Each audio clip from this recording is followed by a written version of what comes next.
तो ध्यान जो है वो ध्यान से कोई भी व्यक्ति अछूता नहीं है। ये ध्यान रखेंगे हमेशा। एक इंद्रिय निगोदीय जीव भी ध्यान करते हैं और ऊपर जो सिद्ध भगवान बैठे हैं वो भी ध्यान से रहित नहीं है। कोई भी जीव ध्यान से रहित नहीं हो सकता है, ऐसा हमारे आचार्यों ने कहा। एक इंद्रिय भी ध्यान कर रहा है, दो इंद्रिय भी ध्यान कर रहा है, तीन इंद्रिय भी ध्यान कर रहा है, हर व्यक्ति ध्यान कर रहा है। कोई भी व्यक्ति अछूता नहीं है, कोई भी, हर पल ध्यान हो रहा है। एक पल भी बिना ध्यान के जीवन नहीं जिया जा सकता। तो ध्यान निरंतर बना हुआ है लोगों का। बात ये अलग है कि कौन सा ध्यान बना है, वो अलग डिपेंड होता है। हम यदि धर्म में लगे हैं तो धर्म ध्यान हो रहा है, और यदि हम लोग अन्यत्र कहीं बुद्धि लगा कर बैठे हैं तो वो हमारा कर्म ध्यान है, मतलब अशुभ ध्यान हो रहा है। ये समझने वाली बात है कि हम अशुभ ध्यान कर रहे हैं कि शुभ ध्यान कर रहे हैं। ध्यान तो करेंगे, ध्यान हर पल, हर घंटे, हर समय होता रहेगा, पर कौन सा ध्यान चल रहा है ये जानना बहुत अनिवार्य है। तो हमारे पास यही जानने के लिए आचार्यों ने ये ध्यानों को 16 भागों में बांट दिया है। तो प्रारंभ के जो 2 ध्यान हैं वो संसार के कारण बनते हैं, और लास्ट के जो 2 ध्यान हैं वो हमारे मोक्ष मार्ग में सहयोगी हैं। पहला ध्यान जो आर्त ध्यान है, दूसरा ध्यान रौद्र ध्यान, ये दोनों ही दुर्गतियों के कारण बनते हैं। विशेषकर रौद्र ध्यान नरक गति का कारण बताया गया है, और आर्त ध्यान ये त्रियंच गति का कारण बताया गया है। और धर्म ध्यान हमारे स्वर्ग का कारण है, और मोक्ष की वस्तुओं में उपलब्धि कराने में सहयोगी है। और शुक्ल ध्यान साक्षात मोक्ष का कारण बन जाता है, ऐसा हमें जान लेना चाहिए। तो आइए, आर्त ध्यान इष्ट वियोगज, इष्ट का वियोग हो जाना। पहला कौन सा है? इष्ट का वियोग हो जाना। उसके शब्दों से ही हमें पकड़ना है कि ये क्या कह रहा है। इष्ट का वियोग होना पर जो चिंतन मनन चलता रहता है, कोई प्रिय था, कोई बहुत प्रिय था, जिससे हमें अति लगाव था, घनिष्ठता थी, प्रेम था, या जिससे अटैचमेंट था, ऐसा व्यक्ति या वस्तु, दोनों में से कोई भी चीज़ हमसे अलग हो गई है, विछुड़ गई है, चली गई है, या गुम गई है। वस्तु हो तो गुम जाए, या यहाँ वहाँ चली जाए, कोई उठा के ले गया है इत्यादि है, तो उसको लेकर निरंतरता में उसको ध्यान में लगाए रहना, ध्यान बनाए रखना कि अब कैसे होगा, क्या करेंगे, आदि आदि, ये हमारे आर्त ध्यान का कारण बन जाता है। मान लीजिए सोने के कुछ हार, अंगूठी, कान के बाल कुछ भी गिर गए हैं, गुम गए हैं, तो उसके बार बार सोचते रहना, ये हमारा आर्त ध्यान हो गया। फिर आर्त ध्यान में दूसरा है कि अनिष्ट का संयोग हो गया। इष्ट तो चला गया और अनिष्ट का संयोग हो गया। अनिष्ट कोई भी व्यक्ति और वस्तु, 2 चीज़ें हमारे पास अनिष्ट हो सकती हैं। वस्तु में मान लीजिए कि हम लोग किसी के यहाँ भोजन करने गए, या किसी ने मिर्ची मिला दी बहुत अधिक, तो अब मिर्ची बहुत अधिक हो गई, अनिष्ट हो गया है, अब हमसे खाई नहीं जाती हैं, अब कैसे खाएं। भोजन ठंडा हो गया, किसी ने भोजन बनाया था, भोजन ठंडा हो गया, अब भाई वहाँ कुछ कह भी नहीं सकते, तो अनिष्ट चीज़ को जैसे तैसे खा रहे हैं, मन नहीं लग रहा है। या हम मान लीजिए ऐसे स्थान पर जाने वाले हैं जहाँ पर हमारी अनिष्टता बनती है, या किसी बनती नहीं किसी प्रकार से, या वहाँ पर जाकर के थोड़ी सी हमारी संक्लिष्टताएँ होती हैं, उस चीज़ को लेकर के हमें, और अनिष्ट का संयोग ही हो ऐसे ज़रूरी नहीं है।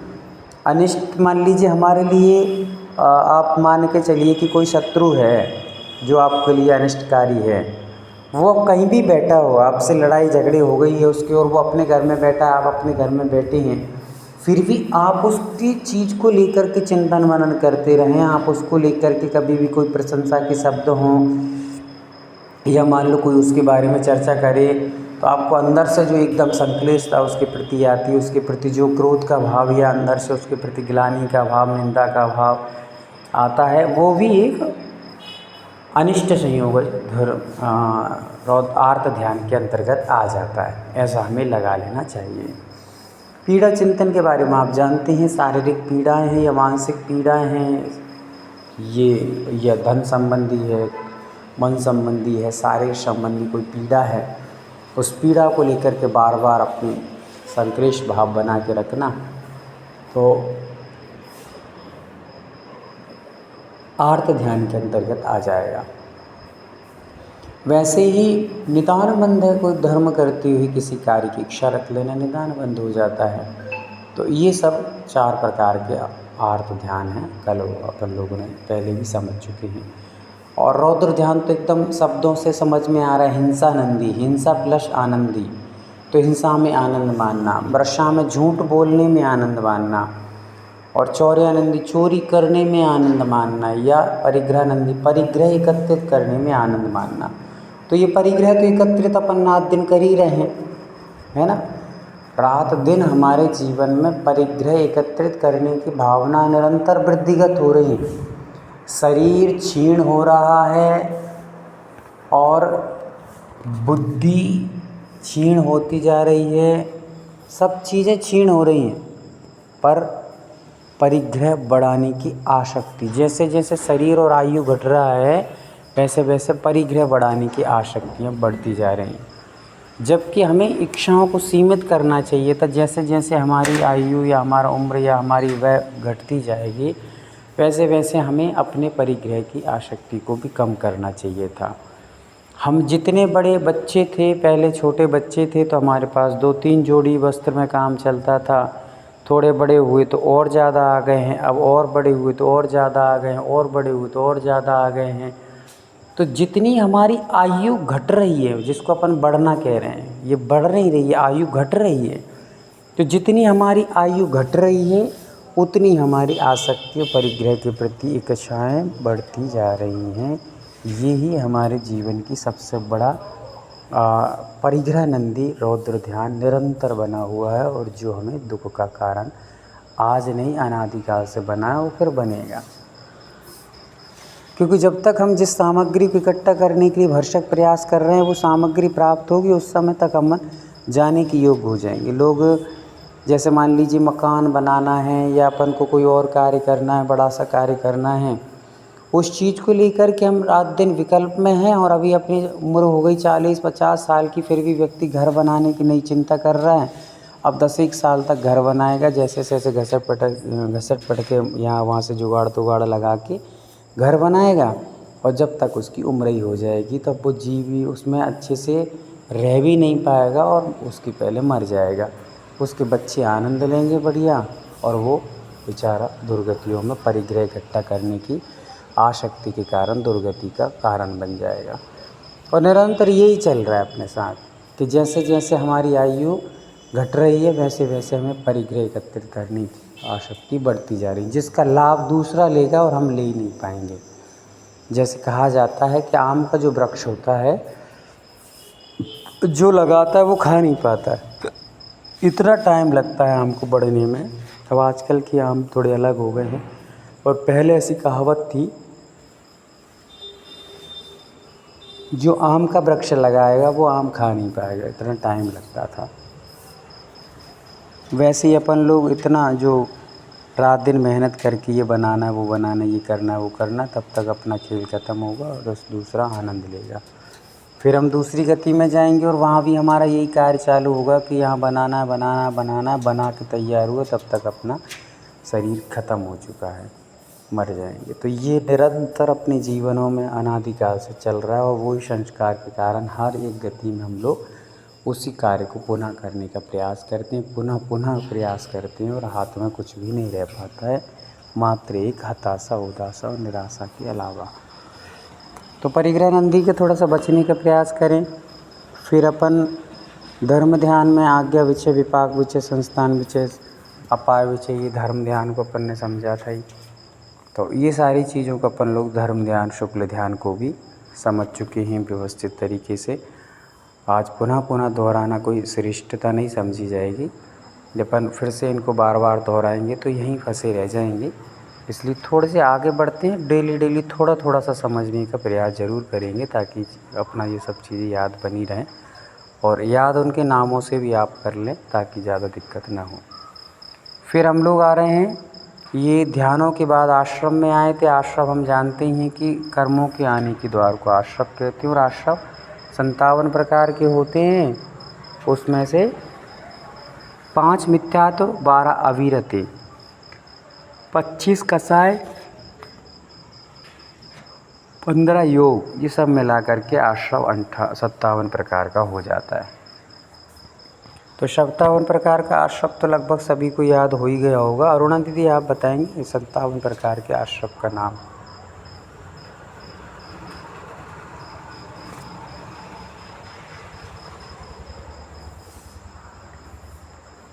चलिए प्रगति जी आप बताइए।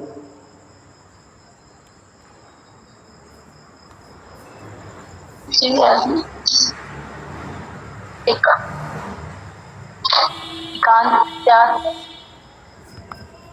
5 मिथ्यात्व,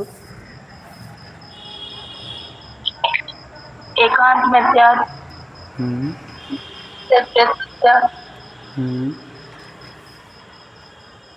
अभी तो मात्र भेदों के नाम बता दीजिए, पूरे भेदों के नाम नहीं बताना।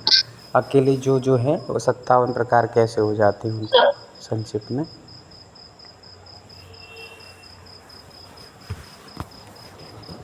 5 मिथ्यात्व और फिर प्लस में 12 अविरति, और फिर उसके बाद 15 योग, और प्लस में 25 कसाय, ये सब मिलाते तो अपन लोग 57 प्रकार के आश्रम हो जाते हैं। सब चीज़ें को अपन फिर से याद रखें अच्छे से। चलिए कोई बात नहीं।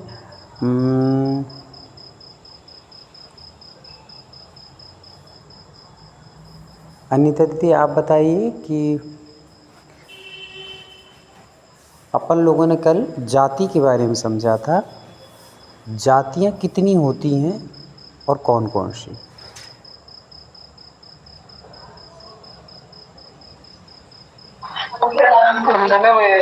हाँ दीदी।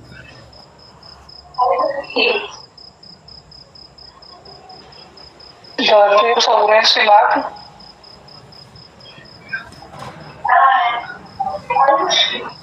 7 लाख पृथ्वी का एक, 7 लाख जल का एक, 7 लाख अग्नि का एक, 7 लाख वायु का एक, 7 लाख नित्य निभोग, 7 लाख इतर निभोग, 9 लाख वनस्पति का एक, 2 लाख 2 इंद्रिय, 2 लाख 3 इंद्रिय, 2 लाख 4 इंद्रिय, 4 लाख पंचेंद्रिय त्रियंच, 4 लाख नर गति कीजिए, 4 लाख देवगति और 14 लाख मनुष्य।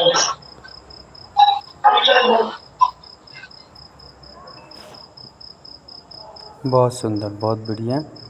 तो ये आपने बिना देखे बताएंगे ना कि देख कर के बोला? देख कर के बताया? कल नहीं थी मैं क्लास में, 2 दिन नहीं थी। चलिए कोई बात नहीं, आगे से थोड़ा सा बिना देख कर के प्रयास करेंगे।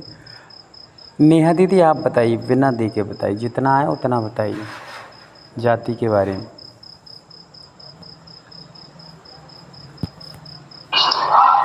वंदना भैया जी, जीव के उत्पत्ति स्थान को जाति कहते हैं।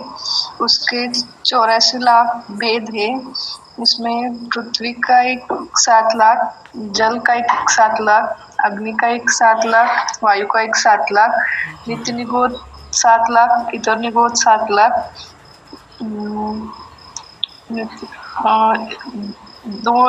2 इंद्रिय 2 लाख, 3 इंद्रिय 2 लाख, 4 इंद्रिय 2 लाख, पंचेंद्रिय तिर्यंच 4 लाख, देवगति 4 लाख, नरगति 4 लाख, मनुष्य गति 14 लाख।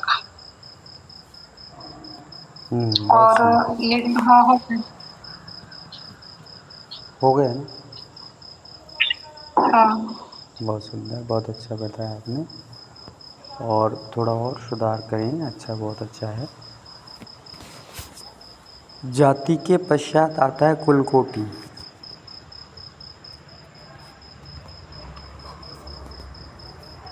कुलकोटि के बारे में अपन लोग कल समझेंगे। जब तक अपन लोग आगे लगाते हैं, अपन 5वें गुण स्थान में आज लगाएंगे। 24 स्थानों को 5वें गुण स्थान में घटाना है, लगाना है। चलिए सभी लोग तैयार हो जाएं, स्ट्रेट हो जाएं, सीधे बैठ जाएं, गर्दन सीधी कर लें, हाथों को जोड़ करके व्यवस्थित तरीके से पूरा उपयोग दिमाग लगाते हुए अब बताना है कि 5वें गुण स्थान में गति कितनी होगी। जो 4 गतियाँ हैं उनमें से 5वें गुण स्थान में कितनी गति पाई जाएंगी। प्रारंभ करेंगे अपन लोग। सबसे पहले बताएंगे, कोमल भैया बताइए कि गति कितनी होगी। भैया जी और एक बार पूछिए प्लीज। 5वें गुण स्थान में गति कितनी होगी। 5वें गुण स्थान में तिरंज गति होगी भैया जी सिर्फ। मनुष्य गति और तिरंज गति होगी भैया जी। कैसे। 1 से 5 गुण स्थान तक तिरंज गति होगी भैया जी, और 1 से 14 गुण स्थान तक मनुष्य गति है, तो इसके कारण ये दोनों रहेगी। बहुत सुंदर। गति के बाद आती इंद्रिय, तो इंद्रिय कितनी होंगी। चलिए बताएंगे, रानू दीदी बताइए कि इंद्रियां कितनी होंगी। भैया जी वंदा इंद्रिय एक होगी। इंद्रिय एक होगी, तो एक इंद्रिय वाले जीव पंचम गुण स्थान में पाए जाएंगे। नहीं, एक इंद्रिय वाली भी इंद्रिय एक होगी, बस पंचेंद्रिय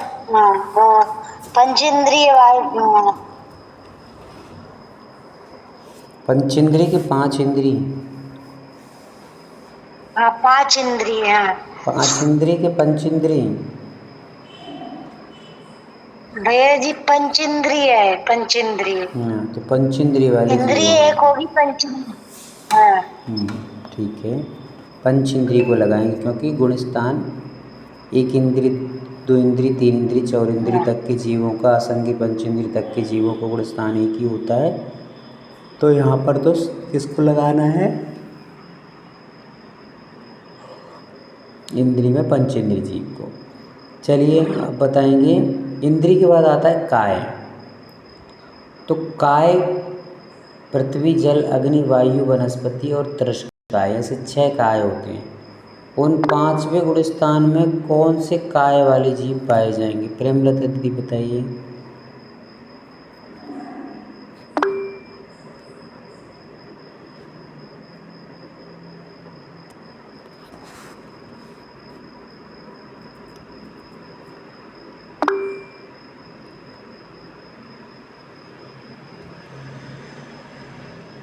प्रेमलता दीदी बताइए आप, कौन से काय वाले जीव पाए जाएंगे। जी भैया जी त्रस्कायिक जीव पाए जाएंगे। बहुत सुंदर, बहुत सुंदर, बहुत बढ़िया, बहुत अच्छे से आ गया दीदी, बहुत सुंदर। त्रस जीव ही पाए जाएंगे। स्थावर क्यों नहीं पाए जाएंगे दीदी। भैया जी स्थावर इसलिए नहीं पाए जाएंगे क्योंकि जो वो देश व्रत धारण नहीं कर सकते। जो पंच इंद्रिय हैं वो देश व्रत धारण कर सकते हैं। 5वां गुण स्थान हमारा देश व्रत संयम असंयम व्रत अव्रत, इसलिए त्रस्काय जीव 1 से 14 में। बहुत सुंदर, बहुत सुंदर। और अपन ऐसा भी कह सकते हैं कि 1 इंद्रिय 2 इंद्रिय 3 इंद्रिय 4 इंद्रिय पंचेंद्रिय असंगी, इन सब का गुण स्थान पहला ही रहता है, इसलिए भी ये लोग आगे ऊपर नहीं आ सकते हैं। बहुत सुंदर, बहुत अच्छा। चलिए अब काय के बाद आता है अपना योग का नंबर। तो योग बताएंगी रेणु दीदी, योग बताएंगी 5वें गुण स्थान में कितने योग होंगे।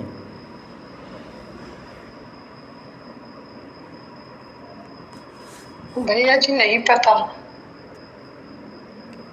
कोई बात नहीं। विजय दीदी आप बताइए। जी वंदना भैया जी।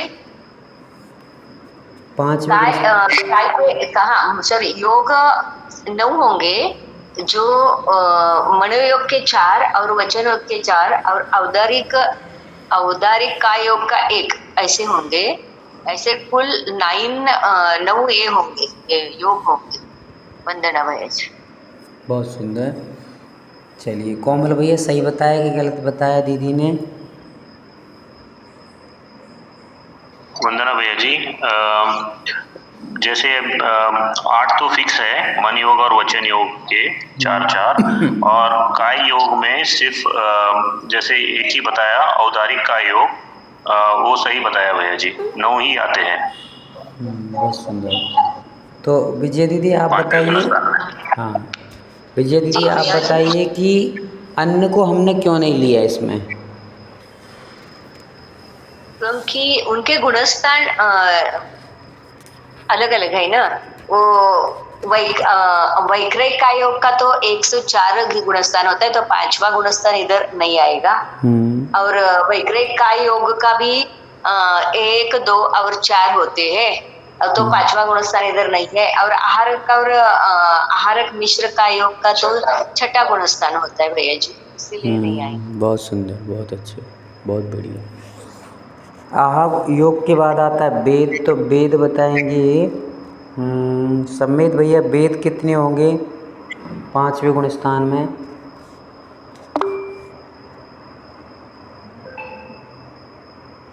ना भैया जी, तीनों वेद होंगे भैया जी 5वें गुणस्थान में। तीनों वेद होंगे, बहुत सुंदर, स्त्री वेद, पुरुष वेद और बहुत सुंदर, बहुत अच्छा। वेद के बाद आता है कषाय, तो चंद्रकांता दीदी बताइए कषाय कितनी होंगी?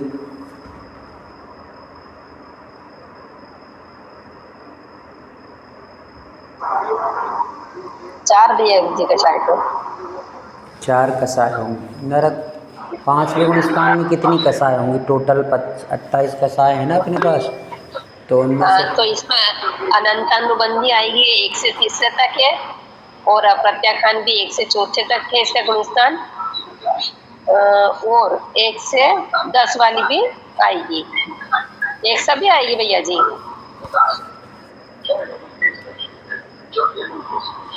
सभी कैसे आएंगी? अनंतानुबंधी तो पहले दूसरे में रह गई, अप्रत्याख्यान चौथे में रह गई है। अच्छा भैया जी, सॉरी, ये 5वां पूछ रहे हैं आप, तो खाली प्रत्याख्यान और संजुलन आएगी। प्रत्याख्यान और संजुलन कषाय आएंगे। ठीक है भैया जी। तो कितनी हुई टोटल बताना है, पर तो कषाय कितनी हुई?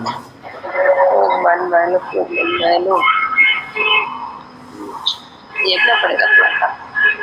चलिए कोई बात नहीं, म्यूट कर लीजिए दीदी।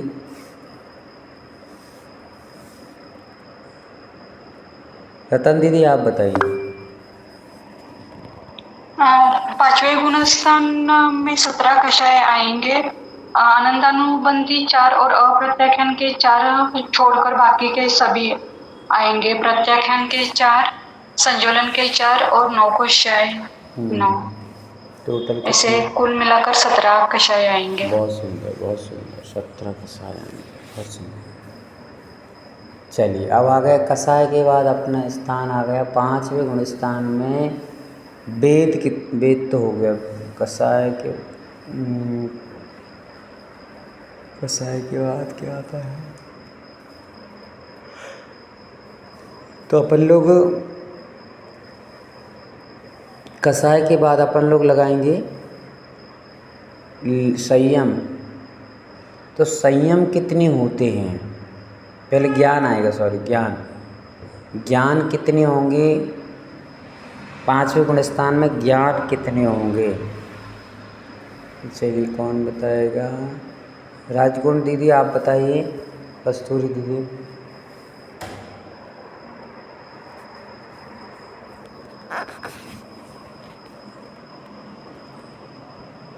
चलिए कोई बात नहीं है। विजेता दीदी आप बताइए।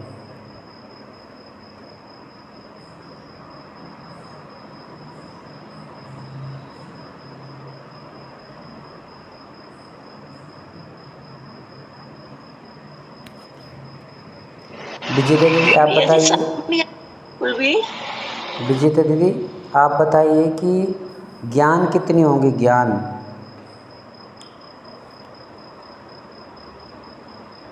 5वें गुणस्थान में ज्ञान।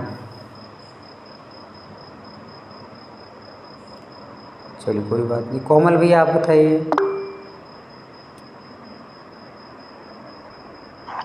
वंदना भैया जी, 5वें पांचवें गुणस्थान में ज्ञान जो है वो सिर्फ मिथ्या मीन्स जो भी हमारे 5 ज्ञान है, मति ज्ञान, श्रुत ज्ञान, अवधि ज्ञान और मन पर्याय ज्ञान, ये 4 रहेंगे भैया जी।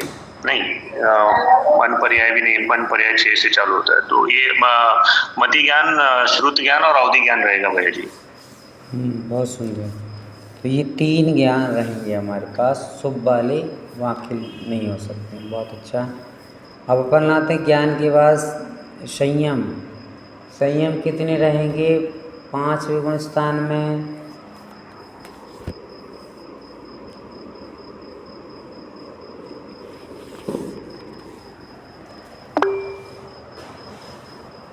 पांचवें गुण स्थान में संयम कितने रहेंगे रेशु दीदी? जी भैया जी, 5वें गुण स्थान में संयम जो है वो एक ही रहेगा, संयम असंयम। बहुत सुंदर।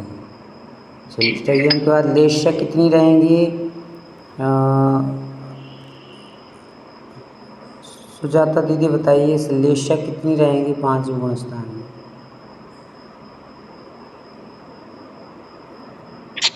भैया जी 3 रहेंगी। वंदना भैया जी। लेशाएँ, शुभ लेशाएँ 3 रहेंगी, क्योंकि 4 तक अशुभ लेशाएँ खत्म हो जाएंगी। बहुत अच्छा। अब बताना है कि अपन ने क्या समझ लिया, ज्ञान समझ संयम, लेशा हो गई है। लेशा के बाद आएगा अपना संयम हो गया ना। संयम कितने होंगे बताइए? भाई संयम कितने आएंगे? एक आएगा।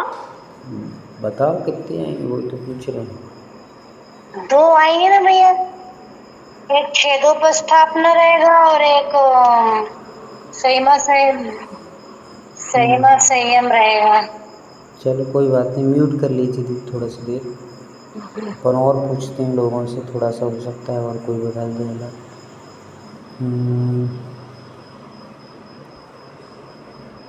आज कोई लोग कम ही जुड़े, क्या बात है आज के थोड़ा सा। चलो रानू दीदी आप ही बताइए।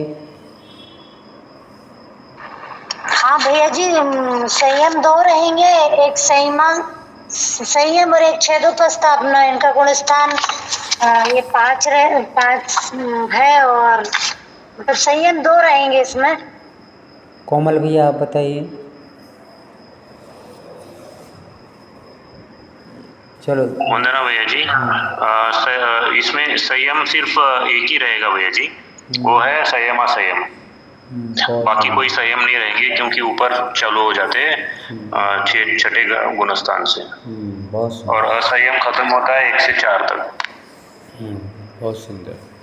तो ऐसा लगाना है अपन को कि 5वें गुण स्थान में एक ही संयम रहेगा, वो है संयम असंयम। उसके बाद उनके गुण स्थान बढ़ जाएंगे तो ऊपर आ जाएंगे। बहुत अच्छा। चलिए ऊपर बढ़ते हैं अपन लोग। अपने आ गए हैं लेशा संयम होगा। भव्य हैं या अभव्य हैं प्रेमलता दीदी बताइए, भव्य हैं या अभव्य हैं 5वें गुण स्थान वाले जी? भैया जी भव्य है। बहुत सुंदर। 1 से 14 गुण स्थान है उनका, इसलिए वो है। चलिए शिक्षा दीदी आप बताइए कि कितनी संज्ञाएं होंगी? ये पेड़ हो कितना, पेड़ कितना बड़ा होगा ये?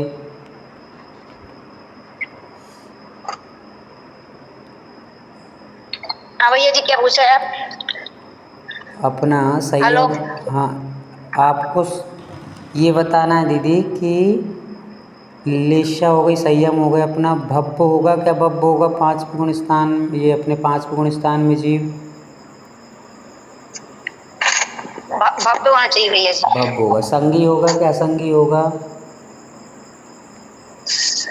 संगी होगा। संगी होगा। बहुत अच्छा। आहारक होगा क्या अनाहारक होगा? आहारक होगा। बहुत सुंदर, बहुत बढ़िया दीदी। चलिए इसी क्रम में सम्यक्त कितने होंगे ये कौन बताएगा? सम्यक्त कितने होंगे 5वें गुण स्थान में? सम्यक्त कितने होंगे जूली दीदी बताइए। वंदना भैया भैया जी 3 होंगे। 3 संज्ञा। उत्तम, सर्वोत्तम, सहायक। बहुत सुंदर। इनका ये 3। 7 से 11 गुण स्थान है। चलिए, तो उसके बाद अपन आते हैं, संयम हो गया अपना, आहार 5 मतलब 14 जो बारगड़ा थी वो हो चुकी हैं। अब आ गया नंबर जीव समास का। जीव समास कितने होंगे पहले गुण 5वें गुण स्थान में हमें 5वें गुण स्थान में। हाँ संभव बताइए दीदी। वंदना भैया जी संगी पंचेंद्रिय होंगी भैया जी। बहुत अच्छा, संगी पंचेंद्रिय। तो संगी पंचेंद्रिय होंगे, बहुत अच्छा। अब अपना आया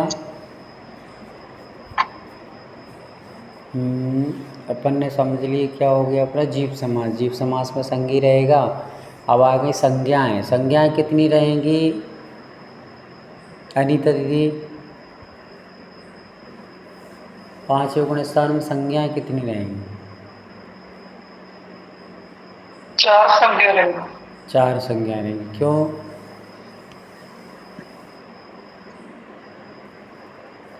क्योंकि आहार के गुण स्थान 1 से 6 है, भय के 1 से 8, मैथुन के 1 से 9, परिग्रह से 1 से 9। बहुत सुंदर, बहुत अच्छे।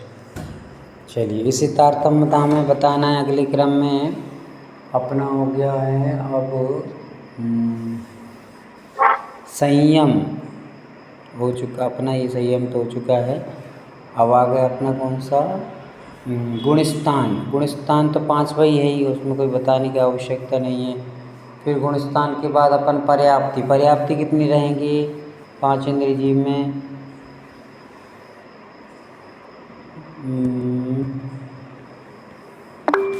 कौन बताएगा? चलो संजू दीदी आप बताइए। 5वें गुण स्थान में कौन सा?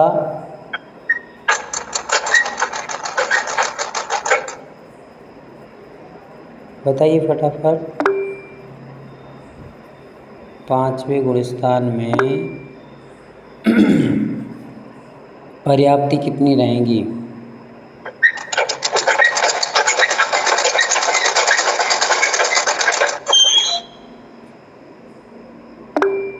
म्यूट करिए रानू दीदी, म्यूट। रानू दीदी म्यूट करिए। चलो प्रेमलता दीदी बताइए आप। भैया जी 6 पर्याप्ति रहेंगी, 6 ही बहुत पूरी। सुंदर, बहुत सुंदर। पर्याप्ति 6 ही रहेंगी और प्राण भी 10 ही रहेंगे। बहुत अच्छा।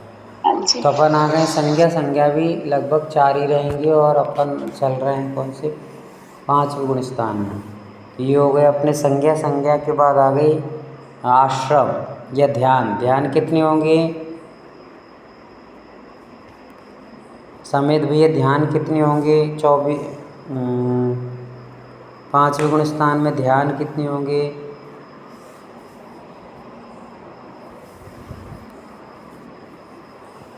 थोड़ा जल्दी करें।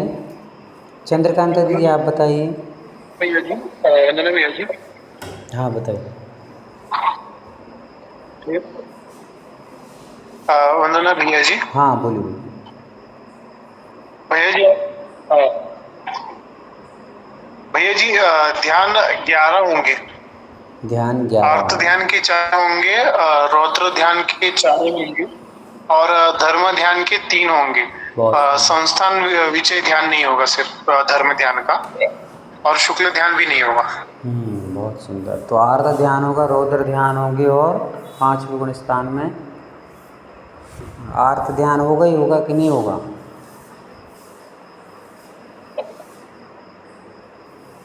आर्त ध्यान एक जी आर्त ध्यान होगा, रौद्र ध्यान होगा। गुणस्थान कितने? आर्त ध्यान के गुणस्थान कौन से हैं? 1 से आर्त 6। 1 से 6 तक आर्त ध्यान। और रौद्र ध्यान?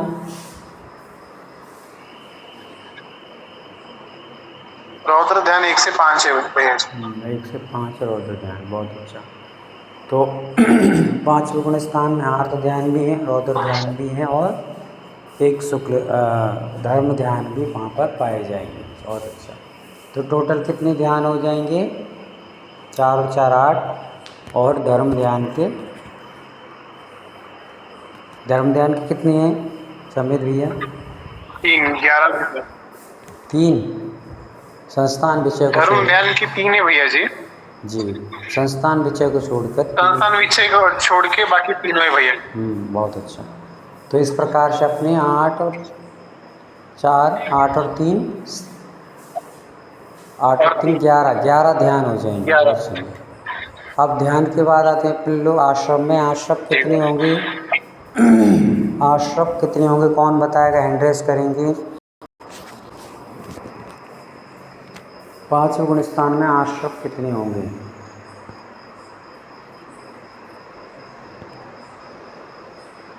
नेहा दीदी बताइए आश्रम कितने होंगी?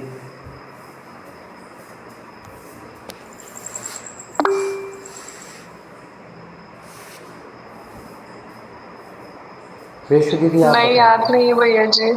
रेशु दीदी बताइए। नहीं पता भैया जी, कल 2 दिन क्लास नहीं अटेंड की थी तो आश्रम से नहीं जानकारी। चलिए, तो अपन क्या समझ रहे थे?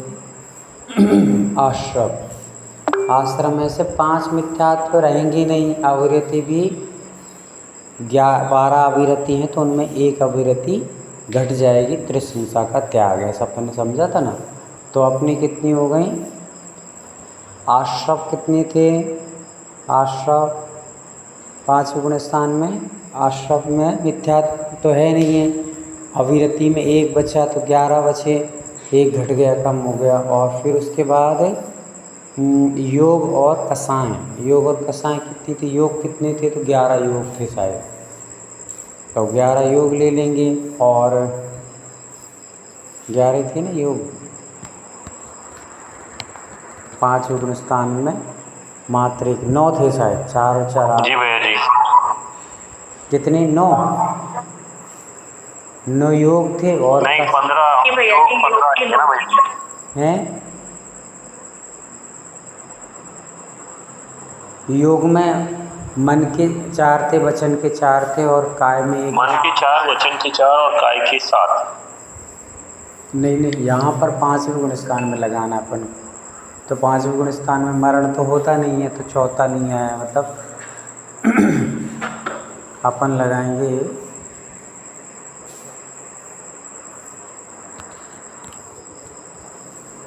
योग में 4 मन की, 4 वचन की और 1 औदारिक काय योग। ऐसे व्यक्तित्व तो वहाँ रहेंगे नहीं, आहरक भी वहाँ नहीं रहेंगे और मरण नहीं, इस अपेक्षा से मिश्र भी नहीं रहेंगे। तो 1 ही मात्र लगाएंगे, तो 9 योग होंगे। तो 9 योग कर लीजिए और 11 अविरति और 9 योग 20 हो गए। तो फिर उसके बाद आया अपने कषाय कितनी थी 5वें गुण स्थान में? तो बताइए कषाय कितनी होंगी? 17 कषाय होंगी। पंजुलन के 4 और 9 कषाय के 9। तो 20 और 17 37 हाँ, तो 37 आश्रम लगभग होंगे। देखिए सही है कि गलत है PDF में।